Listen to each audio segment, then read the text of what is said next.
जब भी जम्मू कश्मीर का जिक्र होता है तो आर्टिकल 370 और 35A का नाम जरूर आता है।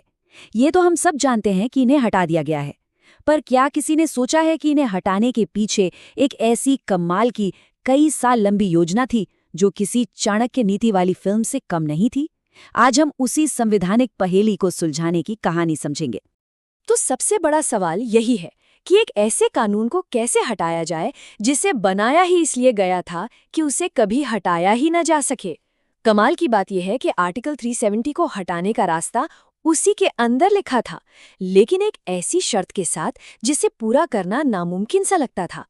चलिए इस पहेली को परत दर परत खोलना शुरू करते हैं। आर्टिकल 370 भारतीय संविधान में एक अस्थायी यानी कि टेम्पररी प्रोविजन था। इस शब्द पर ध्यान दीजिएगा, अस्थायी। इसके तहत जम्मू कश्मीर को एक खास स्वायत्त दर्जा मिला हुआ था। मतलब भारतीय संसद के कानून वहां सिर्फ 3 मामलों में ही लागू होते थे: रक्षा, विदेश मामले और संचार। अब आता है कहानी में सबसे बड़ा पेच। इस आर्टिकल को हटाने के लिए जम्मू कश्मीर की संविधान सभा की मंजूरी जरूरी थी। यही वो शर्त थी, वो संवैधानिक ताला था जिसे खोलना नामुमकिन माना जाता था। लेकिन असली ट्विस्ट तो अब आता है। वो संविधान सभा जिसकी मंजूरी चाहिए थी वो तो 1957 में ही भंग हो चुकी थी। जरा सोचिए, जब मंजूरी देने वाली बॉडी ही मौजूद नहीं है तो मंजूरी मिलेगी कहाँ से? और इसी एक वजह से ये अस्थायी आर्टिकल एक तरह से स्थायी बन गया। इस पूरे ताले और चाबी की कहानी को समझने के लिए हमें थोड़ा पीछे जाना होगा। साल 1947 में जब भारत का नक्शा बन रहा था। आज़ादी के वक्त भारत में सैकड़ों रियासतें थीं।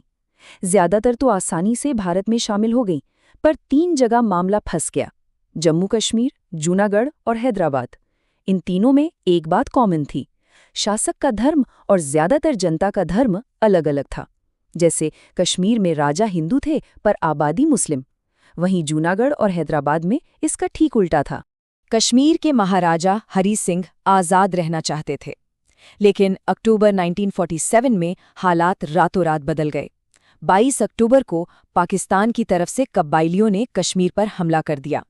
जब हमलावर श्रीनगर तक पहुंचने वाले थे तब महाराजा हरी सिंह ने भारत से मदद मांगी। भारत मदद के लिए तैयार था, पर एक शर्त पर: विलय। 26 अक्टूबर को विलय पत्र पर दस्तखत हुए और अगले ही दिन 27 अक्टूबर को भारतीय सेना श्रीनगर में थी। तो ये विलय पत्र या इंस्ट्रूमेंट ऑफ एक्सेशन आखिर था क्या? ये आप कह सकते हैं एक कानूनी अग्रीमेंट था। इसके तहत रियासतें भारत या पाकिस्तान में शामिल होती थी, पर वो सिर्फ 3 चीजें ही सौंपती थीं: रक्षा, विदेश मामले और संचार। बाकी सभी मामलों में उनका अपना राज चलता था। और यहीं से वो कहानी शुरू होती है जिसमें एक अस्थायी व्यवस्था धीरे धीरे एक स्थायी पहचान बन गई। और वो संवैधानिक ताला इतना मजबूत हो गया कि उसे तोड़ना लगभग नामुमकिन लगने लगा।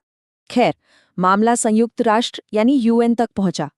यूएन ने जनमत संग्रह मतलब प्लेबिसाइट का सुझाव दिया, लेकिन उसमें एक बहुत बड़ी शर्त थी कि पहले पाकिस्तान अपनी सेना हटाएगा। पाकिस्तान ने ऐसा कभी नहीं किया और इसलिए वो जनमत संग्रह भी कभी नहीं हो पाया। मामला वहीं का वहीं अटका रहा।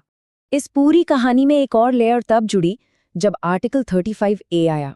इसे आर्टिकल 370 की पावर इस्तेमाल करके ही लाया गया था। इसने राज्य की विधानसभा को ये शक्ति दी कि वो तय कर सके कि स्थायी निवासी कौन होगा, और सिर्फ उन्हीं को जमीन खरीदने और सरकारी नौकरी पाने जैसे विशेष अधिकार दिए। और देखिए ये सोच कितनी गहरी बैठ चुकी थी। कश्मीरी नेताओं को इस बात का पूरा यकीन था कि क्योंकि वो संविधान सभा अब है ही नहीं, तो आर्टिकल 370 को हटाना नामुमकिन है। वो एक तरह से बेफिक्र थे। लेकिन कहते हैं ना, हर ताले के लिए कोई ना कोई चाबी बनी होती है। पर्दे के पीछे उसी नामुमकिन लगने वाले ताले की चाबी तैयार की जा रही थी, और इस ऑपरेशन की नींव आप कह सकते हैं 2014 के राज्य चुनावों के साथ ही रख दी गई थी। अब देखिए ये पूरा राजनीतिक खेल कैसे खेला गया, स्टेप बाय स्टेप।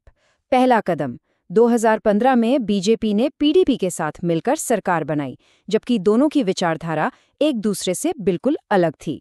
दूसरा कदम, ठीक 3 साल बाद जून 2018 में बीजेपी ने समर्थन खींच लिया। नतीजा, सरकार गिर गई। तीसरा कदम, जम्मू कश्मीर के अपने संविधान के हिसाब से 6 महीने के लिए गवर्नर शासन लगा। और चौथा और सबसे अहम कदम, 6 महीने पूरे होते ही राज्य में राष्ट्रपति शासन लगा दिया गया और बस यहीं से शक्ति का पूरा समीकरण बदल गया। राष्ट्रपति शासन का मतलब क्या था, वो इस टेबल से एकदम साफ हो जाता है।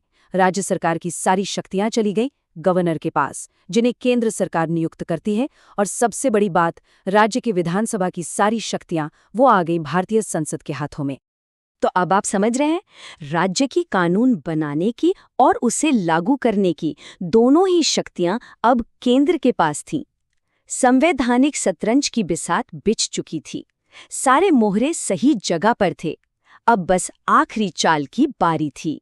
और अब हम पहुंचते हैं कहानी के क्लाइमैक्स पर, वो आखिरी 24 घंटे, जब सालों से बन रही योजना को अंजाम दिया गया, जब उस ताले में आखिरकार चाबी को घुमाया गया।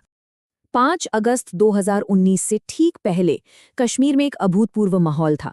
अचानक अमरनाथ यात्रा रोक दी गई, हजारों की तादाद में अतिरिक्त सुरक्षा बल तैनात कर दिए गए, बड़े बड़े स्थानीय नेताओं को नजरबंद कर दिया गया, इंटरनेट, फोन सब बंद, और धारा 144 लगाकर लोगों के इकट्ठा होने पर भी पाबंदी लगा दी गई।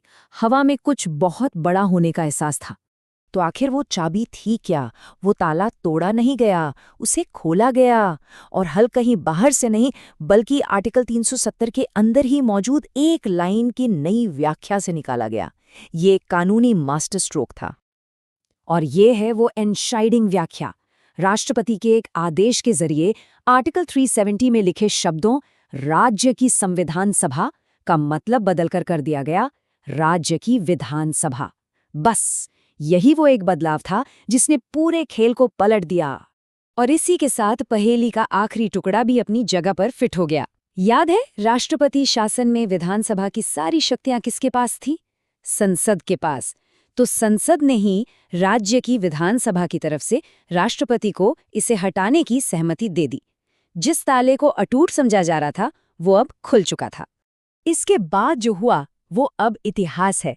संसद में प्रस्ताव पेश किया गया और लोकसभा और राज्यसभा दोनों सदनों ने इसे भारी बहुमत के साथ पास कर दिया। और इस तरह 5 अगस्त 2019 को संविधान का वो 70 साल पुराना अस्थायी प्रावधान, जो लगभग स्थायी हो चुका था, उसे आधिकारिक तौर पर हटा दिया गया।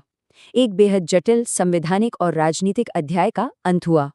लेकिन हर अंत एक नई शुरुआत भी होता है।